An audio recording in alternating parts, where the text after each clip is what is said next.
So, excuse me, we're not at the questions at this point. My name is Jenna Ellis, and I'm the senior legal advisor to the Trump campaign, and I'd like to just explain now where we've been and where we're at and what you can expect from this process. So what you have heard, I'm sure, in the fake newspapers tomorrow will be one of two things. Either there was not sufficient evidence that we've presented, or we spoke too long. Okay, so what you've heard now is basically an opening statement. This is what you can expect to see when we get to court to actually have a full trial on the merits, to actually show this evidence in court and prove our case. This is not a Law and Order episode where everything is neatly wrapped up in 60 minutes. For those of you who are here in this room or have maybe tuned out in other networks, clearly you've never been court reporters.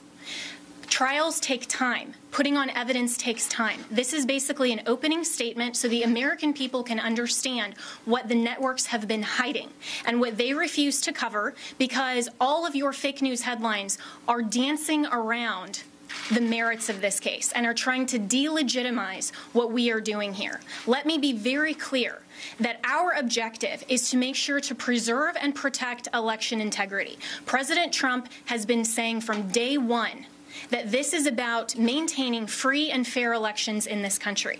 It is not about overturning an outcome. It is about making sure that election integrity is preserved, and every American should want that.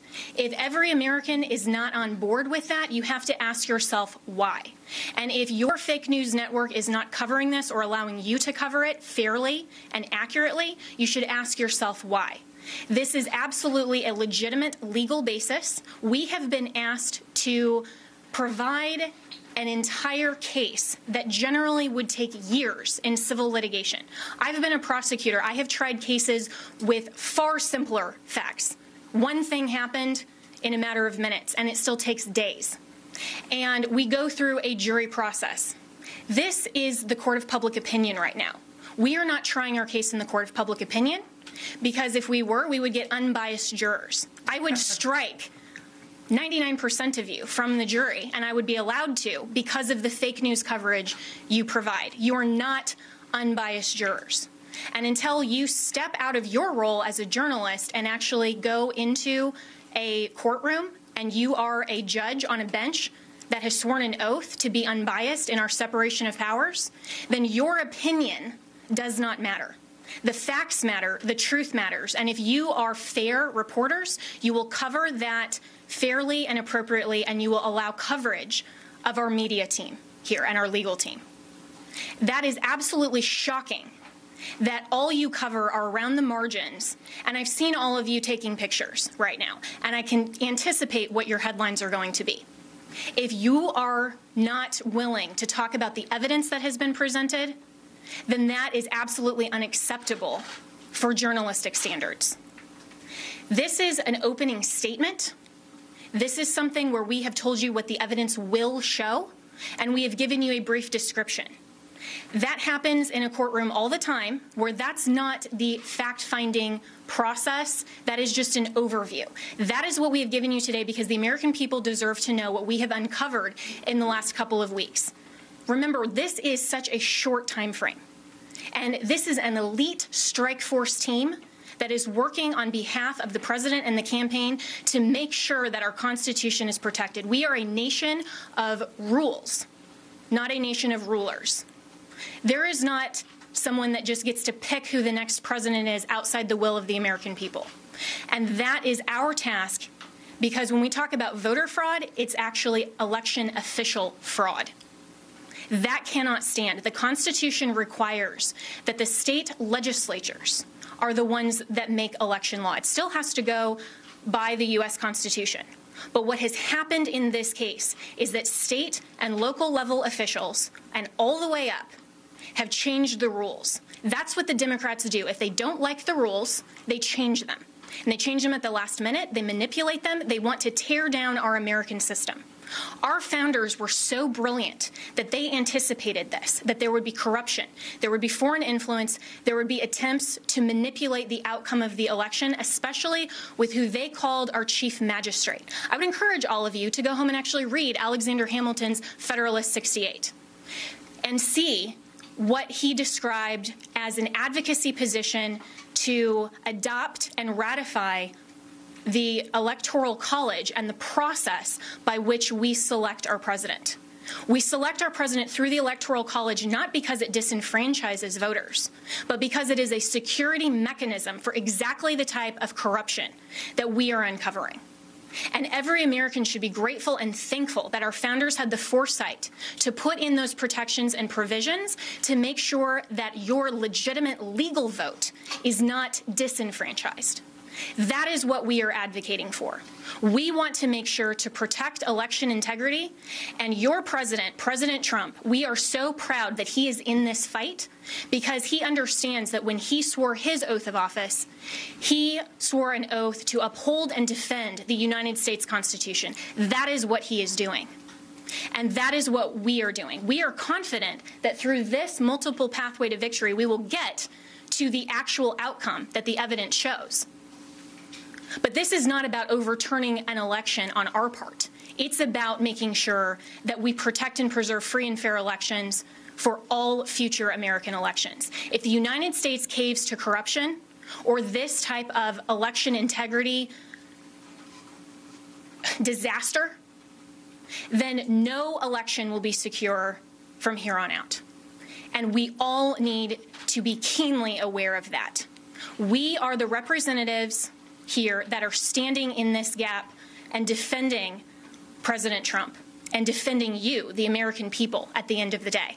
This is ultimately about the United States of America, and we want to make sure to protect and defend that. And as my colleagues have said, we will not back down. We won't be intimidated. President Trump will not be intimidated. You, the American people, should not be intimidated. You, the press, should cover this fairly and should know that this matters to election integrity and it matters to the future of our nation. So we have given you an overview, but recognize this is not a court of law. We will get there, and we have time, and we have constitutional provisions that will step in when we show the corruption and the irredeemably challenged and overturned votes that are absolutely corrupt in all of these counties. It is irredeemably compromised. We will show that, but you have to give us that opportunity. This has been just our opening statement, and we have an opportunity to get there, and we have time, and we will do that. This is the United States of America, and we stand proudly for President Donald J. Trump. Thank you. One more point. The world is watching this. I have gotten multiple emails from people in other countries who watch the same pattern happen there. We have witnessed testimony that the same things were done in those countries as this was exported from Venezuela and by Maduro and by Mr. Chavez and by Cuba. And of course, we know China also has a substantial presence in Venezuela and substantial interest in making sure that President Trump does not continue in office. This is the consummate foreign interference in our election in the most criminal way you can possibly imagine. It must be shut down. We know, for example, that one of the Dominion's highest level employees or officers went to Detroit himself to man the Detroit Operations Center, where he could watch the votes coming in real time and decide what file folder in the system to put those votes into. That's why you see massive spikes after hours when people were told that all the votes were in and all the votes were counted. Many Dominion employees have already reached out to us to tell us the truth. They are Americans who want to ensure election integrity like we do. I would encourage every Dominion or Smartmatic employee who is fed up with the corruption in this country to come forward as soon as possible, because these are serious federal offenses that I am confident the Department of Justice will be in pursuit of in very short order if they are not already. All right. A few questions? Yeah, Mayor Giuliani, this sort of reminds us of 30 years ago, they had federal judges doing consent decrees over elections. So you got a federal judge overseeing the election. This is old Chicago days. Will you be asking that in Georgia, where you have two Senate races, to have the U.S. District Court judges and federal authorities monitoring elections?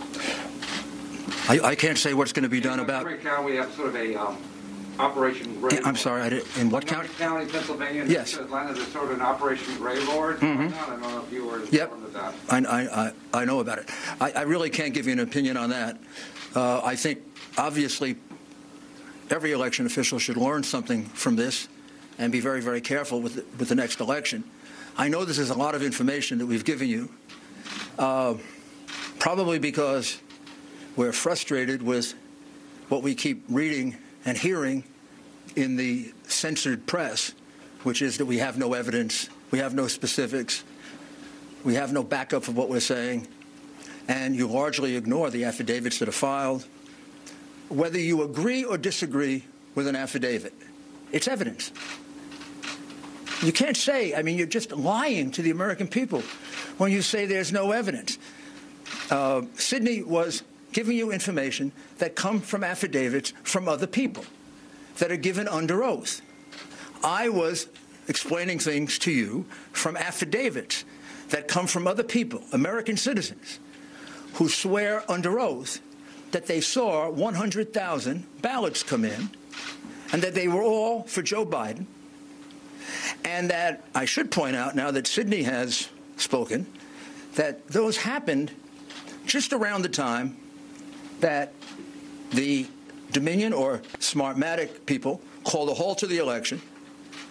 And then you can also trace it with a very big spike in the vote count at exactly that time. Right up. So what we're telling you is supported by evidence. And we're going to have to present these because of the procedures that exist according to the different voting laws of the different states. For example, you asked us about Wisconsin. We have to first create a contest in Wisconsin before we can move to bringing a fulsome federal lawsuit.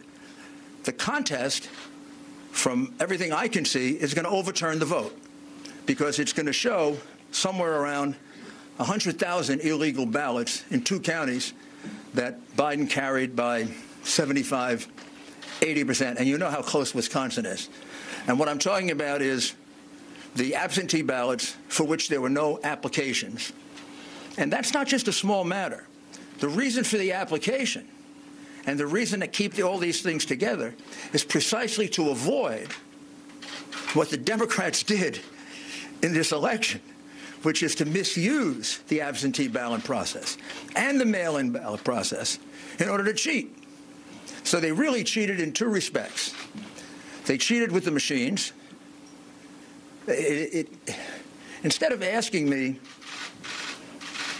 are we going to bring a lawsuit in Wisconsin, which we will if we have to, you should have asked me, and you should be more astounded by the fact that our votes are counted in Germany and in Spain by a company owned by affiliates of Chavez and Maduro.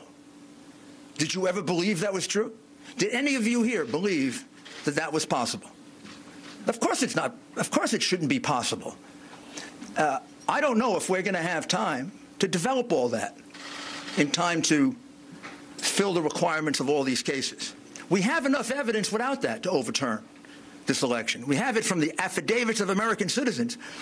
But that's a matter of national security that we're talking about now. Very, very serious matter of national security. Please don't make light of it. And don't act like you knew it. Don't act like it isn't a surprise.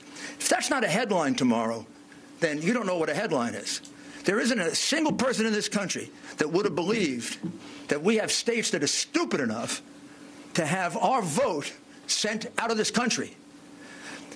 You couldn't possibly believe that the company counting our vote, with control over our vote, is owned by 2 Venezuelans who were allies of Chavez, are present allies of Maduro, with a company whose chairman is a close associate and business partner of George Soros, the biggest donor to the Democrat Party, the biggest donor to Antifa, and the biggest donor to Black Lives Matter.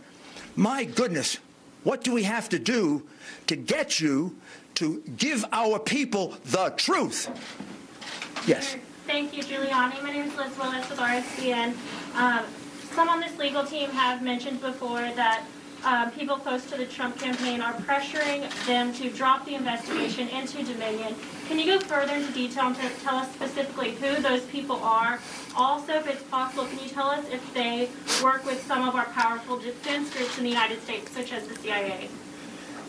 The last part was, do they work with defense groups? With defense groups and the CIA. First, I'm in charge of this investigation with Sydney and the people that you see here.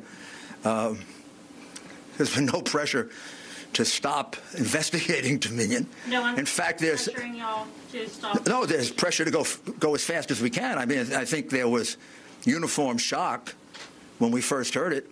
I think when I first heard it, I didn't believe it until Sydney showed me the documents. And in fact, I feel kind of stupid, and you all should, because all you had to do is go online and find out that Smartmatic is owned by Venezuelans close to Chavez. You can Google it. Well, unless they take it down. I preserved it, so you can find it. Not, you know, and by the way, the Coomer character, who is close to Antifa, took off all of his social media. But we kept it. We've got it. The man is a vicious, vicious man. He wrote horrible things about the president. He is completely biased. He's completely warped. And he specifically says that they're going to fix this election. I don't know what you need to wake you up to do your job and inform the American people, whether you like it or not, of the things they need to know. This is real. It is not made up. It is not. There's nobody here that engages in fantasies. I've tried 100 cases. I prosecuted some of the most dangerous criminals in the world.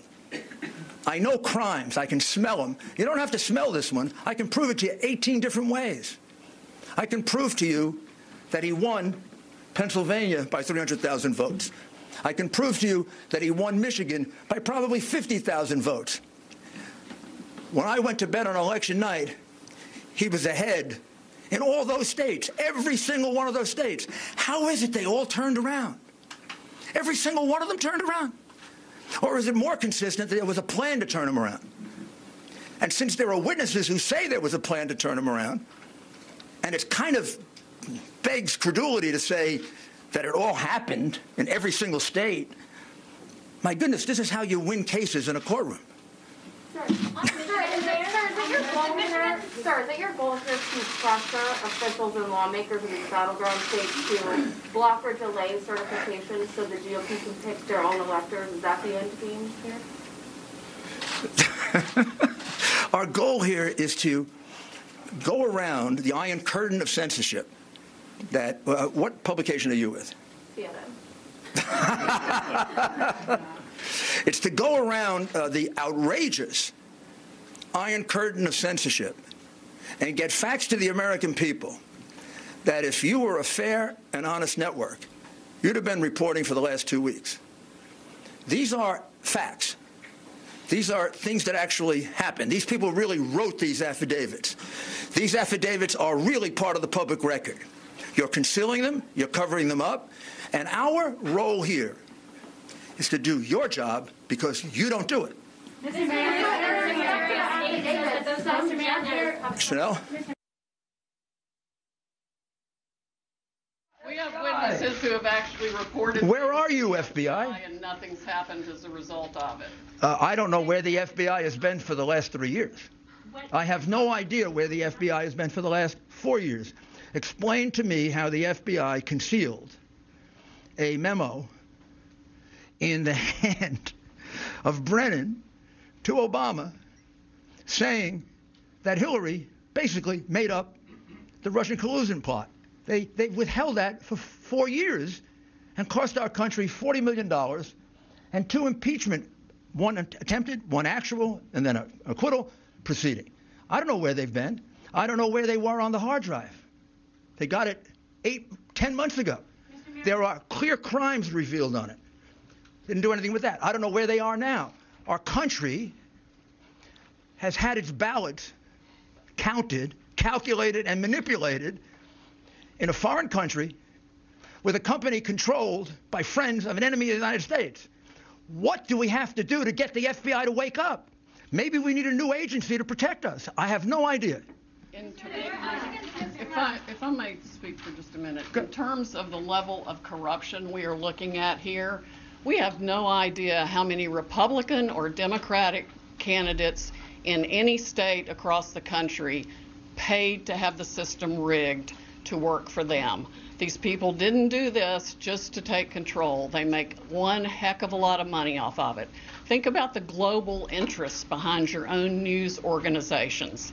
Think about the pressure being brought to bear from the social media companies to shut down free speech on any challenge to the election. This is a massive, well-funded, coordinated effort to deprive we the people of the United States of our most fundamental right under the Constitution to preserve this republic that we all cherish. It is of the greatest concern. It is the 1775 of our generation and beyond. Sydney, speaking Yes. of our votes being held and processed, tabulated overseas, there's reports that there was a piece of hardware, possibly a server, picked up in Germany. Is that true, and is it related to this? That is true. It is somehow related to this, but I do not know whether good guys got it or bad guys got So it. we don't know who picked it up. Why Cindy, I have a are you question not on- requesting Cindy, a this is, recount in Wisconsin or the counties that use Dominion systems? I can only hear one person at the time. I'm going to take the one with the hands raised. I'm with Just the News. Yes. So question for you, Sydney. First, on the issue of the machines, do you plan to have, are you seeking a court order to either seize or subpoena or just to gain access to any of these machines in any of these contested districts? Have you begun that process? And when can we expect a timeline on that? And then for you, Mr. Mayor, you mentioned in Wisconsin and in Michigan these issues of overvoting. Where can we learn more about this? You're saying 150, 200%? Up to 350% in some places. Where would we get access to that data? And then to what extent were those people who showed up to vote in person? Because in Michigan, for example, they did allow same-day registration. Yes, well, the same-day registration causes problems with the vote signature and the registration itself. That's a whole different system that makes it impossible, really, to validate the signature. I mean, one person could sign the same name. I could sign John Smith, I could sign Kay Smith, I could sign, on both things and run 50 ballots that way. And we've got some evidence of that being done as well. Rudy, do you want to speak to the other part of it? Sure.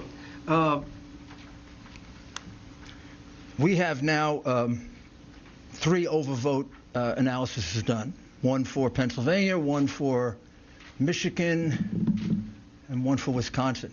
We're in the process, Georgia. We're in the process of doing the others. I'll check to see if it's appropriate for us to make it public. Well, I imagine it is, but you could actually do it. Yeah. You could do it yourself. A lot of the analysis comes from the real-time data that came through to the news medias the night and following the election. And some entrepreneurs out there have started crunching data themselves, in addition to multiple experts who could easily recognize, with the mathematical brain that I do not have, the beyond explicable deviations to the point of mathematical impossibility that 186,000 votes come in at once, all for Joe Biden. That's like flipping a coin 186,000 times and it lands on heads every time. That does not happen. There is no reasonable explanation for the upshoots, the straight lines up. I'm not even talking about an angle. I'm talking about some massive straight lines up in the vote tallies in the middle of the night after they've supposedly stopped counting. And that's when the Dominion operators went in and injected votes and changed the whole system. And it affects votes around the country, around the world, and all kinds of massive interests of globalist dictators, corporations, you name it. Everybody's against us except President Trump and we the people of the United States of America. Newsmax TV is now America's fastest growing cable news channel. We give you the real news you need. So subscribe to our YouTube channel and give us a thumbs up. If you like this video, share it with your friends. Newsmax TV streams live on YouTube for free. Newsmax TV, real news for real people.